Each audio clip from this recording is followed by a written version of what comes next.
Well, folks, we just concluded the future directions in choline. I hope you've been able to join us for all of the interviews so far. If not, please go back and listen to the first one. We started off the conference with Dr. Stephen Hursting and Dr. Susan Smith, both with UNC here. And we asked you, what does success look like? And so I'm not going to ask that exact question, but was it everything you expected? It was more than I expected, actually. So we had more like 90 people here. One thing we were really looking forward to was showing our campus off and our facilities. And so that was so much fun for us to do.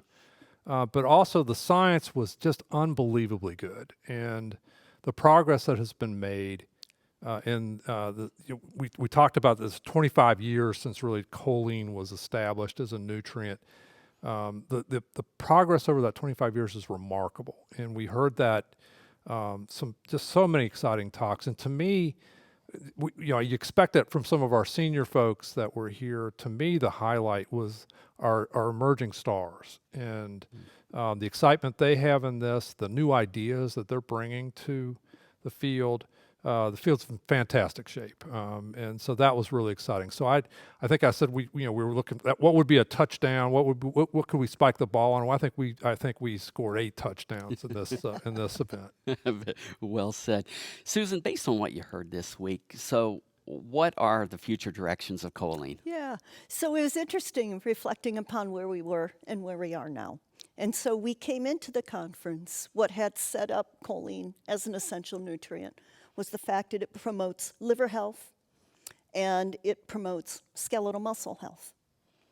And what we heard about this time was we saw tremendous cognitive effects when given during pregnancy and early childhood.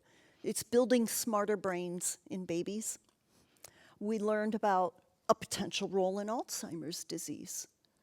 We learned about roles in, again, liver health, but also its potential for obesity and helping to overcome some of the side effects that the ill health that can accompany obesity.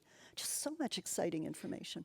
Yeah, I couldn't help but reflect on after hearing a lot of these presentations and all the amazing benefits of adequate choline supplementation. Why is it the nutrient nobody's heard of, right? It's just, that's a little confounding to me. I don't know if you guys have an answer for that, but one thing I learned is that there haven't been many opportunities for the broad field to get together.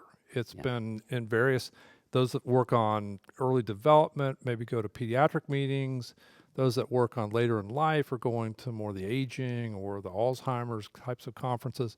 But this may be the first time for many in the field that have gotten together with the whole breadth of the field. And so I think we're going to do it again, by the way, in 2 years. I made the commitment that let's start this party again in 2 more years and invite some of our friends at NIH, FDA, some of the other decision makers in the area of nutrition and disease health, promotion, to come and listen to this progress. Yeah. So we're looking forward to that already. And if I might, I'd please invite some of our researchers in animal nutrition. Yes. There's a lot of bright people out there doing some pretty cool stuff. Now, it's not exactly what you guys are doing, but I think there might be some synergies there where you can learn from each other. 100%. We had actually a couple of veterinary medicine researchers here that shared some of their results in the animal health area. Fascinating, and I think that's exactly right. We'll have a whole session, I think, around that topic next time. Yeah, perfect. Yeah, I'm really excited about the opportunity to come back in 2 years, I think, and show all the progress we've made. Obviously, there's been a lot since 1998, but I think back even 5 years ago, we held a roundtable with some of the leaders like people from NIH and from USDA. And I remember one of the fellows putting up on the screen, a picture of choline with 500 miles to go before getting to the science that they needed for a DRI. And I think in 2 years, when we bring those guys back, we're going to be able to show that we've been driving through the night. We're a lot Yes. closer than they think. That's a great way to put it. I love that. Yeah, I think that's true because when we were organizing the conference, it was so hard to pick and choose Yeah. what work we could feature. We could have filled a week easily. And so in 2 years' time, it's going to be really exciting to hopefully we can expand this a little and hear even more about it. Yeah, super. I also love the opportunity, and you brought it up, of the young scientists Yes. to present. It was great to see the posters and really celebrate some of the up-and-coming work. So lots to build on and more exciting things to talk about. One of the things you did right at the end of the conference is you had these breakout sessions where everybody got together and was sharing ideas, and there was a lot of sparks flying and innovation going on. I really enjoyed listening in on those. Can you share some of the ideas that the teams came back with? Eat more choline. that was a theme.